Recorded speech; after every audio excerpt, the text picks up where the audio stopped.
السلام علیکم، Abid Ali Islamic info میں خوش آمدید۔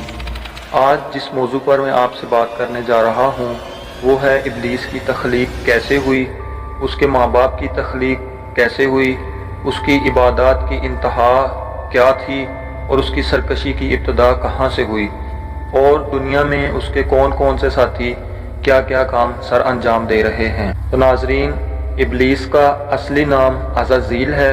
ابلیس کی کنیت ابو کیتر، تکبر کا باپ ہے۔ ابلیس کے لفظی معنی انتہائی مایوس کے ہیں۔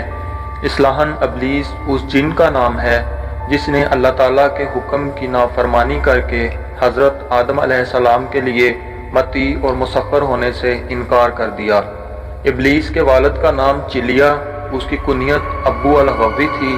چلیا کا چہرہ ببر شیر جیسا تھا، وہ نہایت قد آور اور بہادر تھا۔ اس کی قوم اسے شاشین کے نام سے مخاطب کرتی تھی، جس کے معنی دل دہلا دینے کے ہیں۔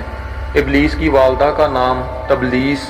تبلیس کا چہرہ بھیڑیے کی مانند تھا اور وہ بھی اپنے شوہر چلیا کی طرح نہایت دلیر اور طاقتور تھی، اس حد تک کہ قوم کے بچے بچے کی زبان پر تھا کہ تبلیس کے ہوتے ہوئے دنیا کی کوئی طاقت ہمیں زیر نہیں کر سکتی۔ ابلیس کی نسل کی ابتدا جس جن سے ہوئی اس جن کا نام تارانوس تھا۔ تارانوس ابلیس سے 1,44,000 سال قبل دنیا پہ موجود تھا۔ تارانوس کی نسل تیزی سے بڑھتی کیونکہ ان پر موت طاری نہیں ہوتی تھی اور نہ بیماری لگتی تھی۔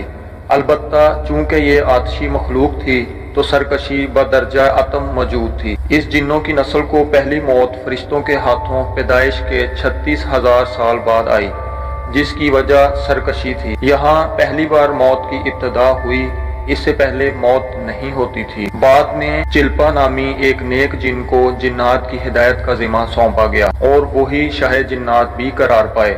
اس کے بعد حاموس کو یہ ذمہ داری دی گئی۔ حاموس کے دور میں ہی چلیا اور تبلیس کی پیدائش ہوئی۔ یہ دونوں اپنے وقت کے بے حد بہادر جنات تھے اور ان کی قوم نے چلیا کو شاشین کا لقب اس کے شیر کے جیسے سر کی وجہ سے دیا۔ ان دونوں جنات کی وجہ سے ساری قوم کہنے لگ گئی، ہمیں اس وقت تک کوئی نہیں ہرا سکتا جب تک شاشین اور تبلیس ہمارے درمیان موجود۔ ان دونوں کی وجہ سے قوم کے جنات آسمان تک رسائی کرنے لگے اور تیسرے آسمان پر جا کر شرارت کر آتے تھے۔ ایسے میں حکم الہی سے فرشتوں نے ان پر حملہ کیا اور عبرتناک شکست دی۔ اسی دوران جب عزرائیل علیہ السلام کو ابلیس نے دیکھا تو سجدے میں گر گیا۔ ابلیس شروع سے ہی ایک ناڈر اور ذہین بچہ تھا۔ اس میں باپ کی بہادری اور ماں کی مکاری کوٹ کوٹ کر بھری ہوئی تھی۔ اس نے ملائکہ کے ساتھ جا کر توبہ کا باقاعدہ اعلان کیا اور پھر فرشتوں سے فیض علم حاصل کرنے لگا۔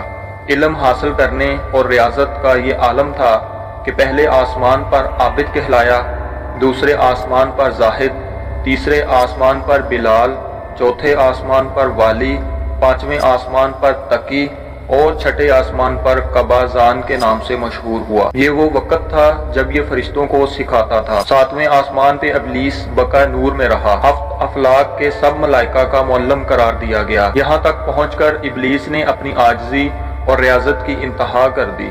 کم و بیش ابلیس نے 14,000 سال عرش کا طواف کیا۔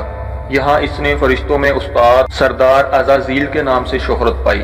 کم و بیش 30,000 سال مقربین فرشتوں کا استاد رہا۔ ابلیس کے درس وعظ کی میعاد کم و بیش 20,000 سال ہے۔ فرشتوں کے ساتھ قیام کی مدت کم و بیش 80,000 سال ہے۔ ابلیس کو حکم ہوا کہ داروغہ جنت رضوان کی معاونت کرو اور اہل جنت فرشتوں کو اپنے علم و فضل سے بہرہور کرو۔ یوں ابلیس کو جنت میں داخلے کا پروانہ مل گیا اور جنت میں بھی اپنے علم سے داروغہ جنت رضوان کو سیراب کیا، اور یوں جنت رضوان کی کنجیاں ابلیس کے پاس رہیں۔ روایات کے مطابق ابلیس 40,000 سال تک یہ فرض سر انجام دیتا رہا۔ یہی وہ مقام اعلیٰ ترین جنت رضوان ہی تھا جہاں ابلیس نے پہلی بار بادشاہت کے خواب دیکھنے شروع کیے۔ اس وقت ابلیس کے پاس ہفت اقلیم، افلاک، جنت اور دوزخ سب کا اختیار تھا اور اس نے چپے چپے پہ سجدے کیے تھے، مگر یہاں پہ ابلیس عاجزی سے پہلی بار بھٹک گیا اور خود کو بادشاہ بنانے اور رب بن جانے کے خواب دیکھنا شروع کیے۔ کئی ملائکہ کے سامنے ربوبیت کی بابت بات بھی کی، مگر ملائکہ کے انکار کے سبب چپ ہو گیا اور یوں نظام چلتا رہا، مگر اس سب سے اللہ تعالیٰ کی ذات بے خبر نہ تھی۔ پھر آدم علیہ السلام کی تخلیق کا مرحلہ آیا، جیسے قرآن پاک میں واقعات بیان ہوئے ہیں۔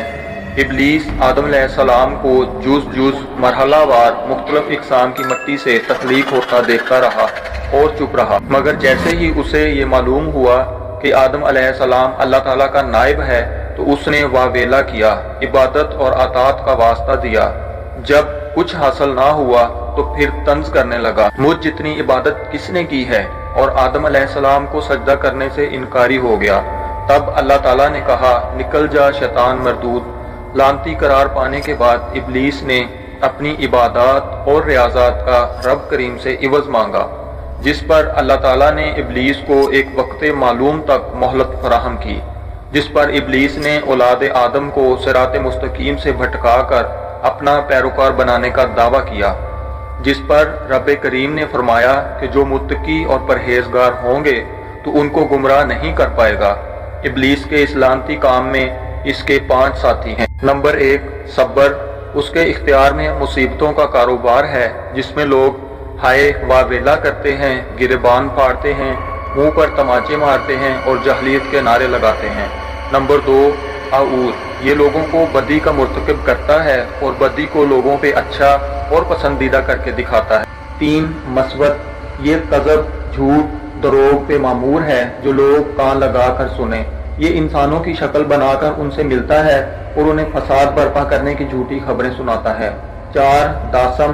یہ آدمی کے ساتھ گھر میں داخل ہوتا ہے اور گھر والوں کے عیب دکھاتا ہے اور آدمی کو گھر والوں پہ غضب ناک کرتا ہے۔ 5، ذکرنور۔